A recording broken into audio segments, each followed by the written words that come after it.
Hi, I'm Pam, and this is my monthly update video letting you know everything that I was up to in the month of February.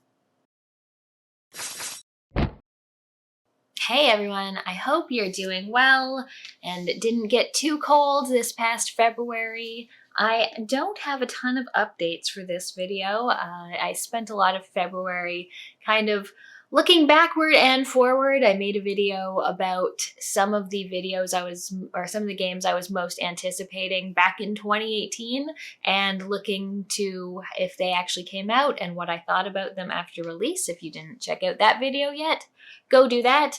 And then I also made a video about what I'm most anticipating this year in 2025. So there's lots of good things, or hopefully good things, that will be coming out starting incredibly soon. So check out that video as well. There's also a lot of demos available for games, which is very nice. We've had a new episode of Point and Drink Adventure a couple weeks ago, if you haven't heard that one yet, and Michelle and I just recorded a new episode on Saturday, so you will have another episode to look forward to as well. You can find that over on the Point and Drink Adventure YouTube channel. So I'm going to get right into the games that I've been playing in February. The first game that I finished is called Withering Rooms. I played this on PC, although I know it's available at least on Xbox, probably other consoles as well. It is by Moonless Formless, and it came out last year in 2024. And this is a really interesting game. You play a young lady who is sort of in a asylum for young women. She's under the care of a doctor, but all of a sudden witches start getting introduced into the game and something happens and you find yourself in this manor that is just filled with monsters. So it's sort of like a 2D side-scrolling game where you're going through, you can fight monsters or you can hide from the monsters. I personally don't like hiding a whole lot. You find items, so you can find weapons to use, you can find things to make healing items or attacking items, incendiary jars. You get a number of spells which can be used to damage enemies, as well as like armor and traps and things that you can put around the house. And you're basically trying to figure out what is happening in this world. And I wasn't sure about it at first because it is a roguelite in that anytime you die, the mansion resets, the rooms get all scrambled up, your map goes away, and you have to re-explore everything. So I didn't love that. However, I found that most of the time when I was playing for hours without dying. So as I did that, I found like the exploration was really fun. There was all sorts of little quests and side quests to figure out where the story was going. As you go, the map opens up quite considerably, actually. I believe there's 4 acts in the game. And I ended up loving the first 2 acts, which were fairly contained to a smaller area, whereas I found that once we got into chapter 3 and 4, it was a little too much. I got to the point where I was like, okay, I'm looking forward to the end of the game, and then it's like, oh, but there's this whole other house over here. Oh, and there's a circus over here, and here's an underground maze. And I was just like, okay, this is maybe getting a little too much. But I enjoyed the gameplay overall. It was kind of soulsy in terms of how you level up your character and the stats that you're increasing. There's lots of usable items that you find throughout the game. And one of the cool mechanics is that now I forget what it's called, but as your sanity kind of depletes, the rooms change. So whereas, there might just be a dresser in the room, as you take psychic damage, it might be a skeleton instead of a dresser, and things just sort of pop in and out of reality in an interesting way. Overall, I liked it. The combat, a little bit on the clunky side, but I really enjoyed the exploration and all the different armors and weapons and things that you could craft in the game. It's also a really good looking game. It's sort of that 3D, 2D thing, and I liked exploring the map. I think my biggest problem is that I didn't think it being a roguelite really added anything to the game. It took away less than expected, but I also don't think it made the game any better than it would have been if they just let you keep the map. Whereas it doesn't take too long to get back to where you are, and you do save a lot between runs. Like you get these tokens that you can mark something to remember it, so even if you die, you'll keep those items in your inventory. And by the end of the game, I had like 20 things that I was remembering, so I was even remembering spells or whatnot, so that was pretty nice. But yeah, I didn't find having my map reset on me, especially if I was in the middle of exploring a location and I was trying to find something in it. Having that progress reset was kind of annoying, but either way, I really enjoyed the game. I ended up going at it pretty hardcore. I was sort of sick for a week, so I played a lot of Withering Rooms, and overall, I really enjoyed it. The next game I played is called Unleaving. This is by Orangutan Matter. It is a 2024 game. I played it on Xbox. I know it's at least available on PC as well. And this is a sort of cinematic puzzle platformer where the draw is absolutely the art style. It's all sort of hand-drawn, hand-painted imagery. The backgrounds are beautiful, like they're just gorgeous, kind of surreal, really, really pretty backgrounds. Unfortunately, as I find every time I play a new cinematic puzzle platformer, I don't think I like that genre a whole lot anymore. I find them a little bit on the tedious side, and this one, the gameplay did have a lot of trial and error where you get something wrong and you die. Usually I was drowning. And then you'd have to go back and try it all again. So I'm not a huge fan of that kind of trial and error gameplay. And some of the physics seemed a little bit on the wonky side to me. So this is really one that's all about the visuals and how gorgeous they are. It's a very short game. It took me maybe an hour and a half to 2 hours. But yeah, the gameplay for me wasn't quite up to par. I also played a point-and-click adventure called The Corruption Within. I played this on PC. I believe it's only available on PC. It is by Cosmic Void, and it came out in 2021. This is a game I've had in my Steam library for a while. It's a sort of horror-themed point-and-click adventure. Fairly simple pixel graphics. You play a man who is camping, and his wife and child disappear. So he goes looking for them and finds himself at this manor that is filled with strange people who are maybe trying to help him or maybe not. And so he's just trying to find his family and trying to find out what exactly is going on here. Overall, I thought this game was fine. It was not anything that particularly stood out to me. One thing I liked about it, that it was sort of timing based, so people will be in different places at different times, sort of triggering different events based on what you've done before.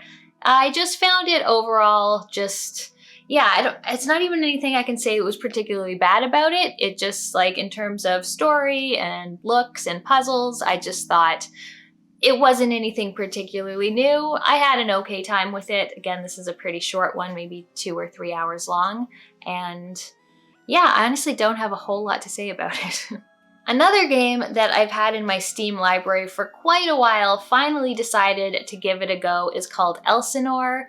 I believe this is only on PC, and it is by Golden Glitch, and it released in 2019. In this game, you are playing Ophelia from Hamlet, and you are trying to prevent yourself from dying, as well as all of the tragedy that's about to befall basically every character in Hamlet. So this is a time-looping, sort of narrative-based adventure game. It has a kind of isometric style as you're going through Elsinore and the castle and the grounds and everything that's around it. And you can talk to anyone, you can follow people, like you can just follow Hamlet around for a day, see what he's getting up to, overhear conversations. You get quests along the way, different people want different things from you, and it's got a very good way of tracking everything. You get sort of like a a schedule calendar that'll tell you when you know, okay, these people are going to be here at this time and these people are going to be here at this time, so you can see what you have to look forward to and decide what events you want to see. Now at the end of the first loop, you die because that's what happened, and then you realize what this mystery is, and you're trying to figure out exactly what's going on so that you can stop all of this stuff from happening. From play to play, it makes it nice because you can fast forward very quickly if you want to see a particular scene. If you're following a particular thread, you can just do that and fast forward between scenes very easily, which makes it nice and sort of reduces the amount of repetition that's kind of inherent in these time loop games. Overall, I really liked this. I loved Hamlet when I read it in, I don't know, grade 11. It's one of my favorite of the Shakespeare plays.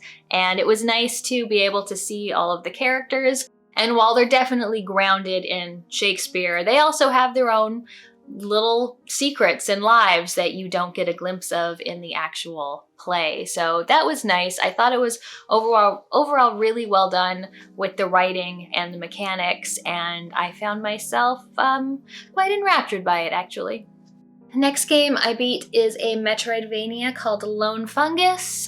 This is only on PC right now. It is by Basti Games and it came out in 2023. This is one that I've been wanting to play for a while. I kept hoping that it would get a console release, but it didn't seem like that was going to happen, and there's already a Lone Fungus 2 in the works, so I decided I'd just pick it up on PC since I could play it on the Steam Deck.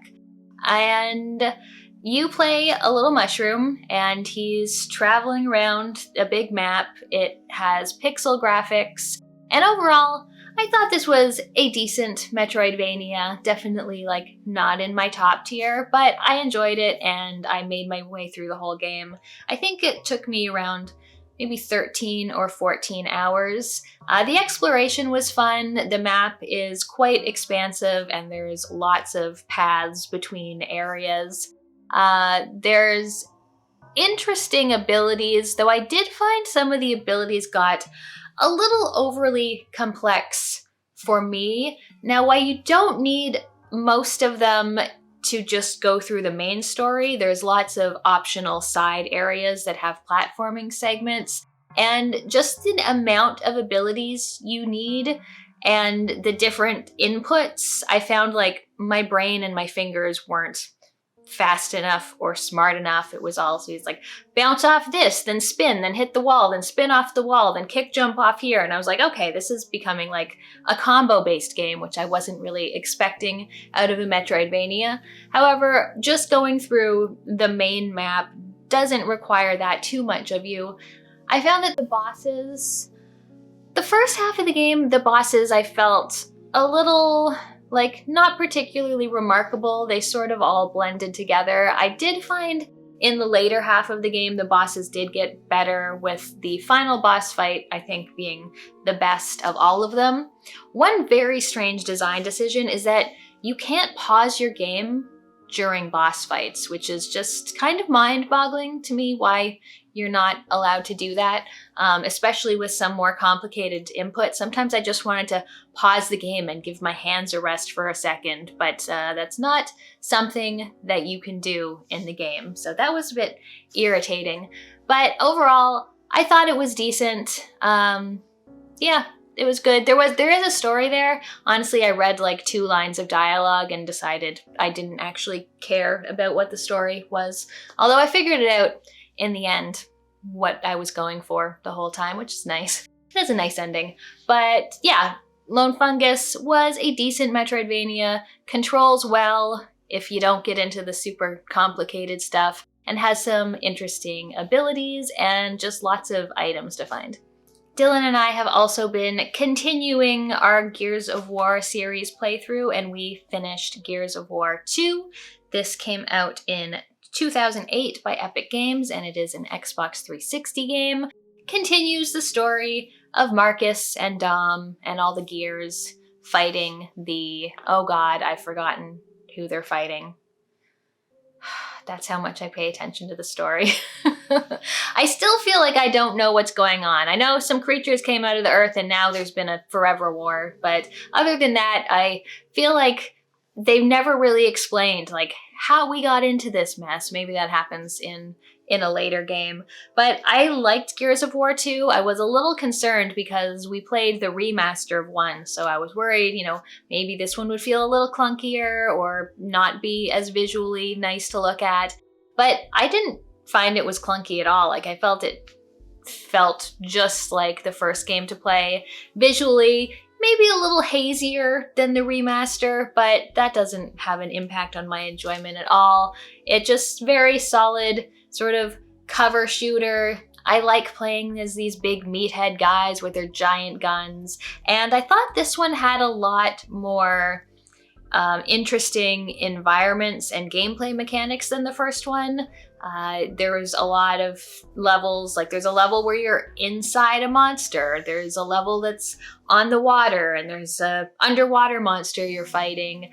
There's times when you are driving vehicles, sometimes even riding monsters. So there's lots of just ways that the gameplay changes up throughout the game. And they still do that thing where they do in the first game where sometimes you and your co-op partner have to split up and do your own thing and take on your own little challenge before you get to come back together. So I thought it was a lot of fun. Even story-wise, there were some surprisingly emotional beats that I wasn't exactly expecting when it came to characters. But yeah, I'm really enjoying the Gears of War series so far, and I'm looking forward to playing the third one.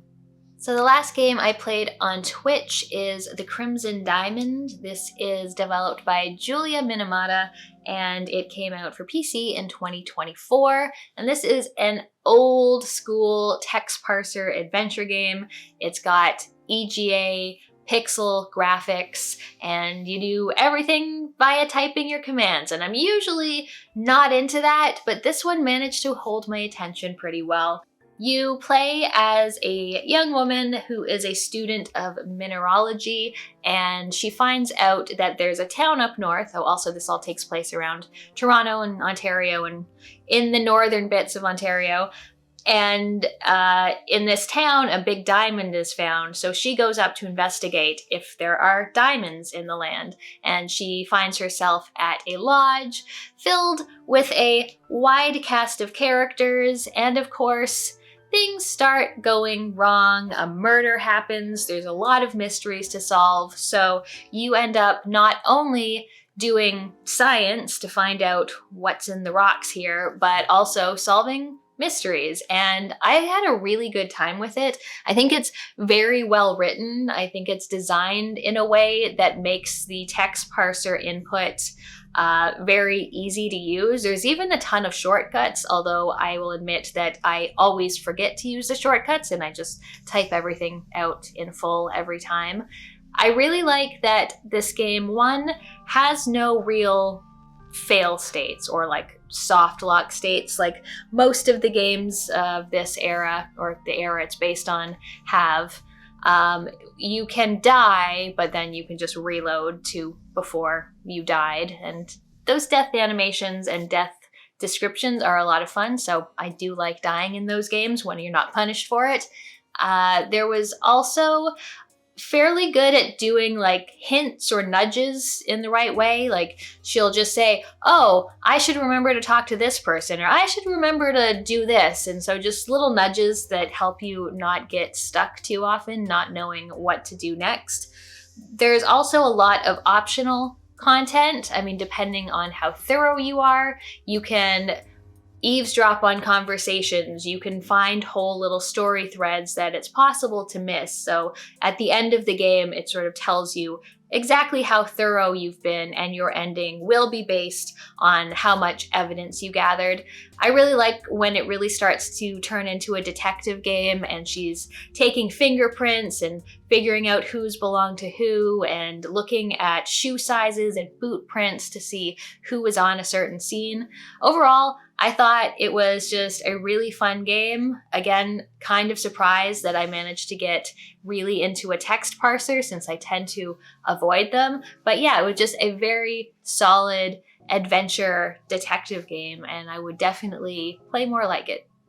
And the last game I finished is Ultros, which is another Metroidvania. This is developed by Hedokyu. It came out in 2024. I played it on Xbox, though I think it's available for the other consoles and obviously PC as well. And this is a very psychedelic Metroidvania. In fact, when I first played the demo, I thought it was visually a little overwhelming, although I did find playing it all the way through, I definitely got used to it.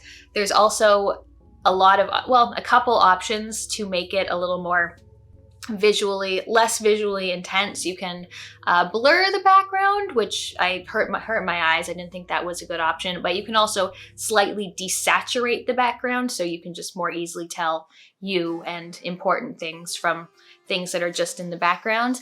This is another time looping game, so you are exploring this big psychedelic world and fighting monsters, gathering seeds and different foods, and the foods you eat not only heal you, but give you certain stats, and you use those stats to purchase your skill points.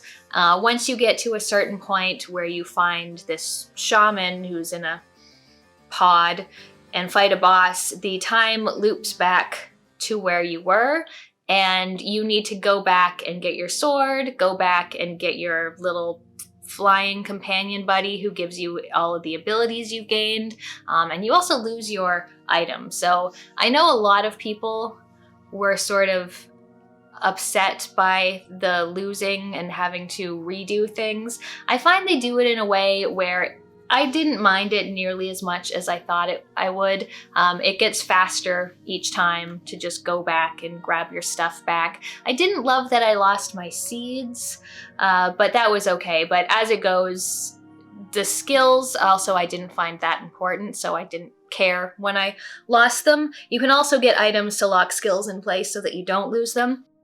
So it starts out as sort of typical, other than that looping, Metroidvania, but then as you go, you discover that a big part of what you're doing is planting seeds and growing plants. And between each loop, the plants that you plant get bigger, and they grow and they go further. So I really liked the concept of that, and I found I was interested in it up to a point. So the idea that you have this network and you are just spreading it throughout this entire world is really neat. It's very effective when you do it. I liked going and seeing all your little soil bits where you could plant something and decide like, oh, what should I plant here? What will help me access the environment more than I currently can? What will grow into what I need it to be? And for like 60-70% of the map, that was an enjoyable time, but then for the last 25%, I found it got pretty tedious. It got very complicated to get plant life planted in certain places. Like there would be just no soil to plant things in for rooms, and you would have to sort of figure out how to do that.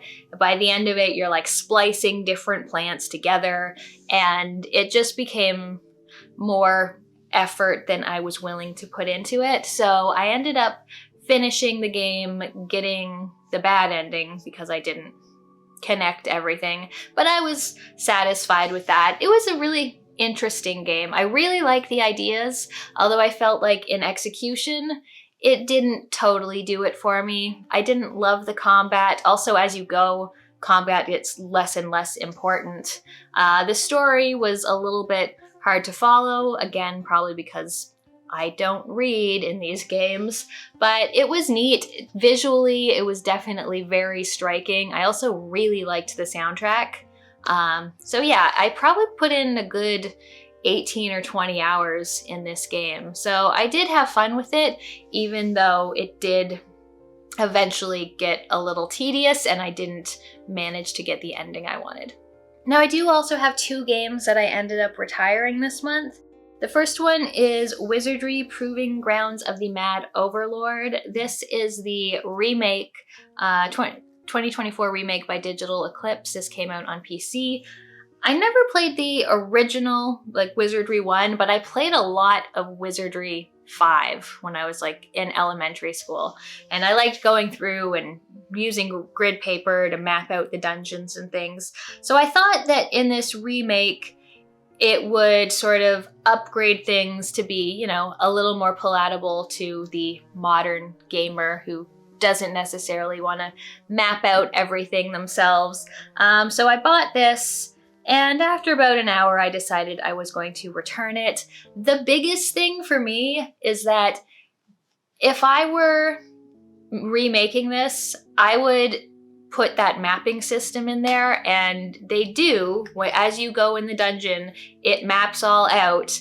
But as soon as you leave the dungeon, your map clears. And it's not because the dungeon's resetting or anything. The dungeon still has the same layout, but anytime you leave the dungeon, your map clears and you have to discover it again if you want to have a full map. And that just really bothered me because I don't understand why you would do that and like why you would just forget the dungeon every time you go to the inn to rest. Also, I just found that there wasn't a whole lot of quality of life improvements over those original games, and I knew that I would just get kind of bored and frustrated with it. So yeah, I ended up refunding that. It just wasn't what I want in a dungeon crawler in 2025. And the last one that I'm actually pretty disappointed about is Cabernet. This just came out in March. It is by Party for Introverts. I was playing it on Xbox, although it's also on PC, I assume PlayStation as well. And this is a vampire RPG. It's just like so much about this game is just right up my alley, exactly what I want to be playing. You play a girl who, where are you, in the 1800s, 1900s? She's a doctor and she gets turned into a vampire, and she needs to sort of figure out how all of this works, how vampire society works, how she can get people to feed on. She has relationships that she needs to manage with people in her town, as well as solving mysteries, answering to the vampire authority. She can be nihilistic or hopeful. She has knowledge in various things like arts and culture or science or technology, and those will impact the conversations that she can have. And so it's just like absolutely my shit in terms of a game, but it is so buggy. So buggy, like little bugs like screen flicker or wrong voice dialogue playing, to bigger things like items that you need for quests not being available, being able to get stuck in a room and having to reload an earlier save in order to get out. I experienced a number of bugs myself. When I decided to stop is when I got stuck in a room. I also looked at the Steam forums for this game, and there are like 200 comments in the bug report forum. I went through them, and it is fairly big things like you can't always end a quest in a way you want because one option is bugged, so you're sort of forced into another option. And since this is a role-playing game, I want to be able to role-play the character how I want. So I have retired this for now. I'm hoping that there will be some big patches coming out for this game in the near future that fix it, because I really do like the game, what I played of it, but I'm just not going to go through the frustration of playing something this buggy. So hopefully Cabernet will get fixed, and then I will beat it one day. Alright, so that's all for me this month. Leave me a comment, let me know what you've been playing, anything you want to recommend to me. Thanks so much for watching. I'll see you next time. If you want to see more, check out my video on my most anticipated games of 2025, or another of my videos. I have a Patreon if you want to support the channel. Thanks for watching, and I'll see you next time.